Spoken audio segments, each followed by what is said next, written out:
Latest news, videos और live stream के लिए ETV 247 उर्दू को सब्सक्राइब करें।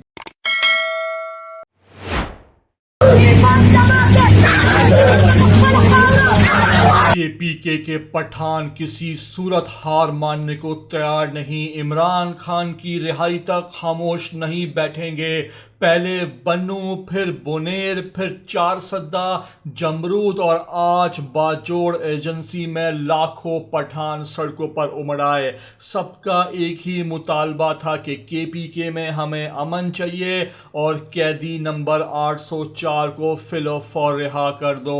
इमरान खान को प्यार से छोड़ दो, नहीं तो अगर पठान बिफर गए तो वो अडियाला जेल में घुस जाएंगे। ये था वहां मुतालबा और नाकाबिले यकीन मनाजिर। वीडियो मुकम्मल आपको दिखाएंगे, लेकिन वही बात कि हमारा चैनल लाजमी सब्सक्राइब करें मुकम्मल वीडियो में आगे जाने से पहले।